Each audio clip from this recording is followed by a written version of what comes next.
Okay, this is the second in a series of sermons from the Native American Church of the Ghost Dancers, and today we're going to speak a little about definition, specifically the definition of what is a Native American, because that's obviously very relevant to a Native American church, Native American culture and tradition. I might first say that there's two or three words that are they're frequently used synonymously: American Indian, Native American, and Indigenous American.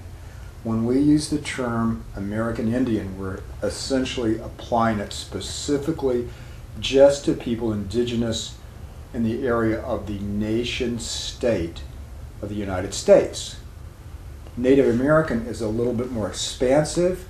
It applies not only to all indigenous peoples of North America, not only the United States, but also Mexico and Canada. Any person indigenous in North America is a Native American. When we use the term Indigenous American, it's even more expansive. It applies to all those who are indigenous to the Western Hemisphere, to the Americas. Now, the concept of Indigenous American is, from the Native American perspective, is that there are four root races, not three, as is generally conceived by Western European academia.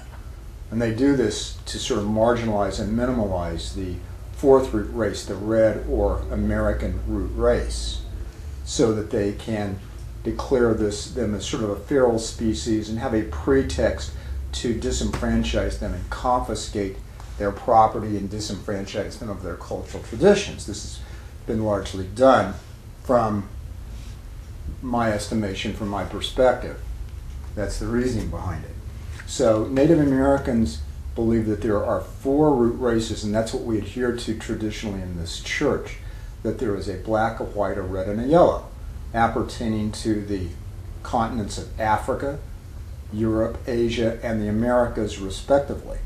This concept of there being no people here in the Americas before the last Pleistocene, 11,500 years ago, with this ice corridor scenario of these people wandering across and people in the Americas, we disagree with. We believe they've been here for thousands upon thousands of years, maybe hundreds of thousands of years, just like they have in the Eastern Hemisphere. That's what our traditions say, that's what we believe. Now, there obviously was an enrichment of the genetic pool, and there probably was this ice corridor, and there were probably intermixings in both directions from the Americas into the Eastern Hemisphere and from the Eastern Hemisphere to the Western Hemisphere.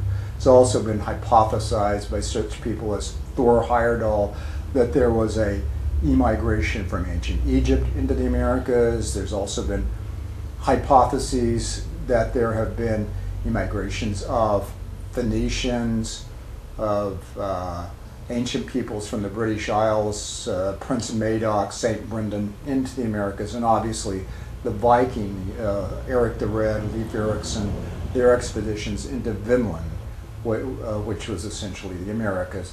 And that's probably all true. And there's probably intermixture in both directions, but the base foundation root race is a root race in and of itself, the fourth root race of the Americas. And there were four watchers in the extra-mundane world that oversaw these four root races. The watcher of the red root race is principally been absent for the last several hundred years, and that's why the Native Americans, I believe, have been so repressed and marginalized and minimalized as a root race. But we'll get in, that's sort of a sermon in and of itself, so I don't want to get off on that tear right now.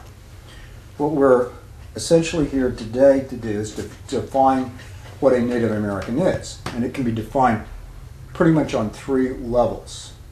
The first and the strictest level of the definition is a federal, appertaining to the United States, because I principally am viewing, since the church is organized and founded now at this point in the United States, we have kind of a biased perspective in that direction, but it also applies to Mexico and Canada as well. And this is the concept of a federally recognized American Indian. A federally recognized American Indian is an indigenous person from the nation state of the United States who is acknowledged as such by the government of the United States. They're acknowledged by the Department of Interior, Bureau of Indian Affairs of the government of the United States as being a federally recognized American Indian. And they're given a blood quantum dependent upon these enrollments that the United States government has taken and kept in a very strict and legal fashion about who is and who is not Native American. The picture here is of one of the members of our church, Mark Sandoval, who is 4/4 and federally recognized. He is a federally recognized American Indian of 4/4 blood quantum with the Navajo Nation. He's a Diné. He's pictured here with Choctaw, who is the guardian guide of this church.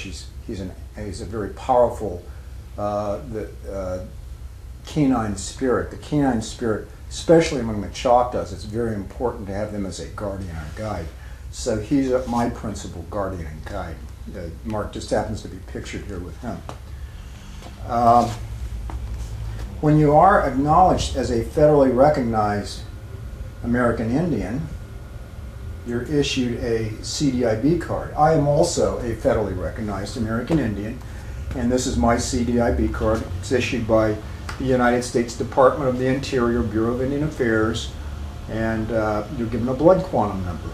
My blood quantum is 1/4. And I might say the way these blood quantums are calculated is in a very obscure fashion, designed to restrict the blood quantum to the minimal degree that they can, because if you drop below the 1/4 blood quantum, then a lot of the programs and privileges of being acknowledged as a Native American are diminished. So I am 1/4 blood quantum, and the way it's calculated is that you can only be enrolled with one tribe at a time. You could, for example, be a Choctaw. There are 4 different federally recognized Choctaw groups. For example, there's the Choctaw Nation of Oklahoma, which I'm a member of. There's also the Mississippi Band of Choctaws from Mississippi, the Moa Choctaws from Alabama, and the Jena Choctaws from Louisiana.